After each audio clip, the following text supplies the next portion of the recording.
Good morning. Let's talk today about 3.3, rules for differentiation. I promised you an easier way to find slope and functions that describe slopes than using the limit process, and today we're going to start that. Recall that derivative is the same thing as slope, same thing as rate of change. So with that in mind, let's look at our first rule, the derivative of a constant function. Well, if you think about a constant function, you know that if f of x equals c, well, the slope at any value at a constant is just going to be 0. So the derivative of any constant is simply 0. Example, let's say I gave you the function f of x equals 5. Well, what's the derivative? That'd be the slope for all points, 0. That's all there is to that. So rule 1, very easy, derivative of constant function, 0. Rule 2, the power rule. If f of x equals x to some power, any power, then the pattern is we're going to take that power and we're going to put it out in front. It'll be a constant multiple, n times x to the, whatever that power is, minus 1. So if you looked at like f of x equals x to the 4th, well, to take the derivative, you would just bring that exponent 4 in front of the x, 4 times x to the 4 minus 1, and you would end up with the derivative function for x cubed. So that's all there is to the power rule. You've already seen that when we've done the limit process with x cubed. We've gotten x squared, 3 times x squared when we looked at x squared, and we've gotten 2x for our derivative. So we've done that a couple times, and now you're going to see that's a rule then.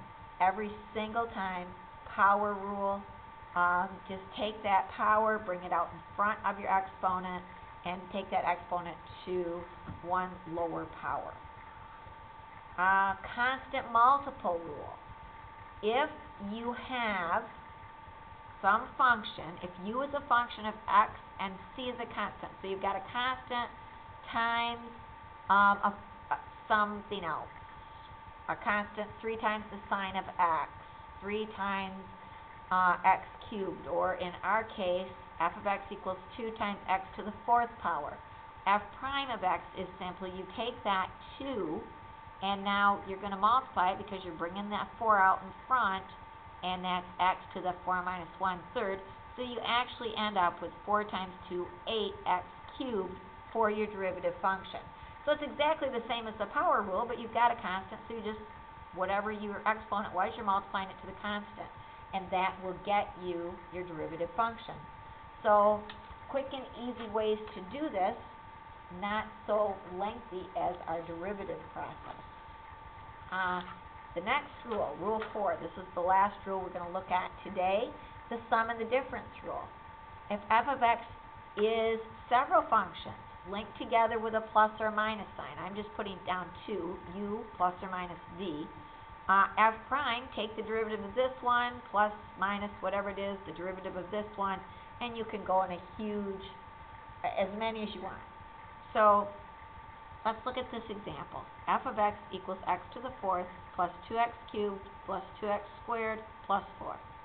Well, the derivative of x to the 4th, bring the 4 down, write your x, and that's 4 minus 1, so that's 3, plus 2 times, bring your 3 round, x to the 3 minus 1, that's squared, plus 2 times, bring your 2 down, x to the 1st, and then we know the derivative of 4 is going to be 0.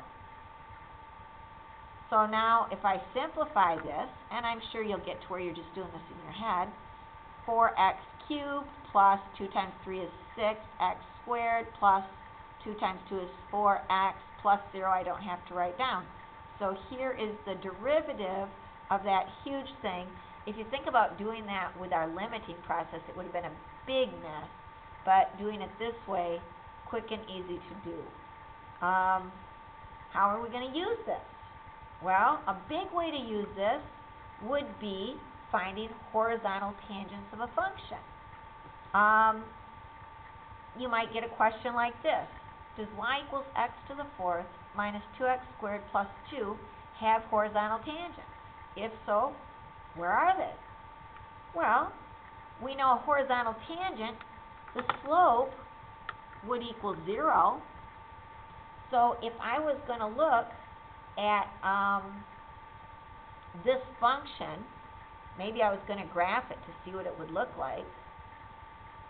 And here I just wrote down I'm going to just graph the original function first.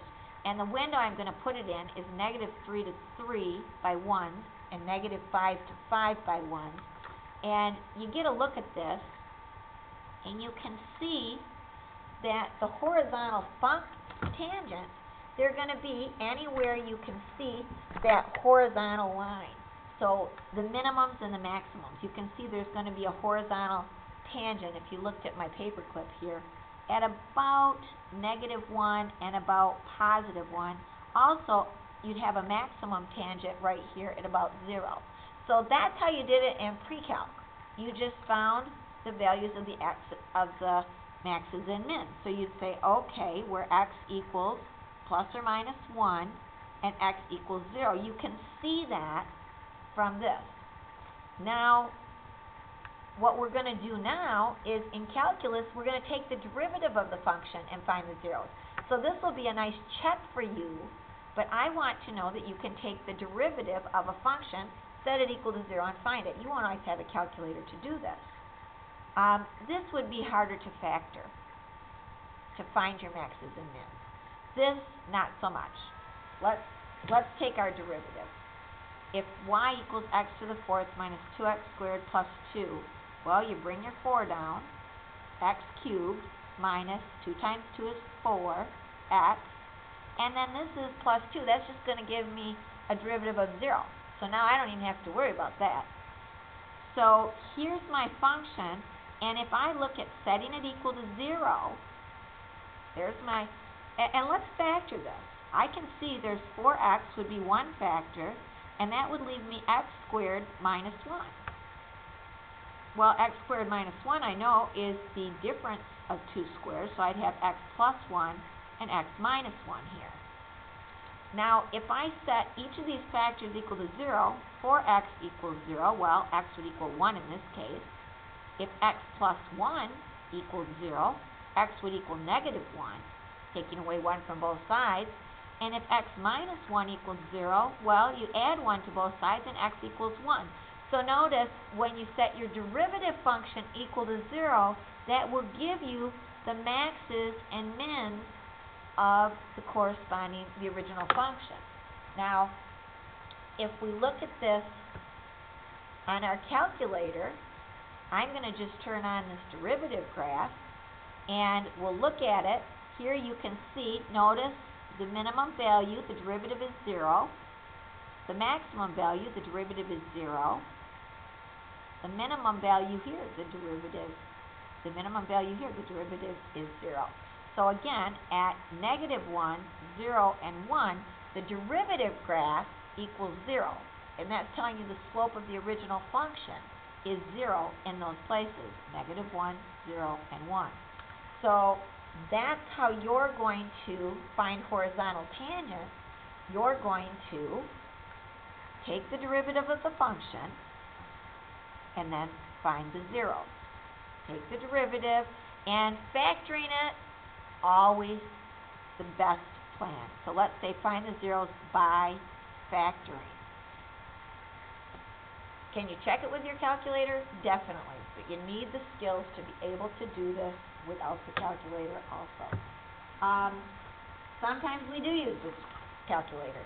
Let's look at example 3. And it says, we've got this function now, kind of a mess. 0.2x to the 4th minus 0.7x cubed minus 2x squared plus 5x plus 4. And it said look at it from -10 to 10 and find those horizontal tangents. Well, again, I've got this function in the y1 menu. I've got the y2 menu, its derivative function, turned off at the minute. Notice to get the derivative, 4 times 0.2 is 0.8. 3 times 0.7 is 2.1 x squared, because that was to the third. and 2 times 2 is 4x to the first. 5x, your derivative is just 5, because it would be x to the 1 minus 1, so x to the 0 power. That's just a goner. So 5. And this constant, 4, well, constants have a derivative of 0, so that's not a factor here either.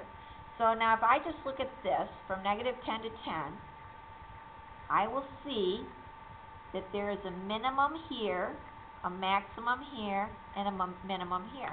And I can calculate that, calculate my minimum. I'm going to go to my left bound, left side of this, press enter, go to the right side of this, press enter, and then it says, should it guess? Yes, please do. So my minimum is going to be at negative 1.862. Negative 1.862 equals x. Now I can calculate my maximum, working my way around,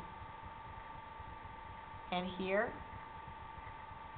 I'm going to stay just to this side, the left side of this max, and then the right. Press enter. Press enter again, and now it's guessing, and it's 0.948. So my maximum is at 0.948 equals x.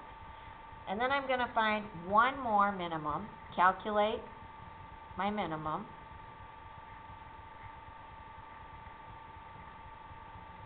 Left side, right side, and press enter, and 3.539. Remember, you're going to bump that up one. So 3.539 equals x, approximately equal for each of these. So that's what I've got. But let's do it the other way. We're going to go with our calculus method now. 4 times 2, 0.8 x cubed. 3 times 7, 2.1 x squared. 2 times 2, 4x. 5, x to the first 1 times 5. And then this is going to be a 0. Now, if I look at that function, I'm going to turn this one off right now.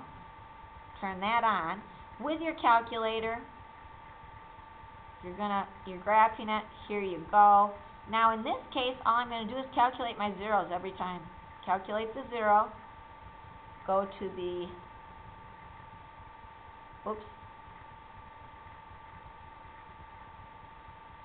under the x-axis, over the x-axis, guess.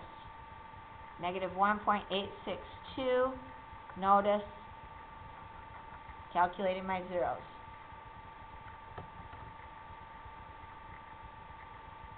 I'm trying to find a good place to put this so you can see and not get a glare. Okay, now let's calculate the next 0.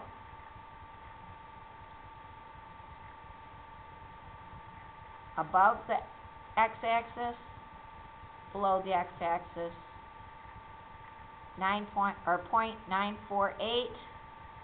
Here it is. And then calculate my 0 a third time.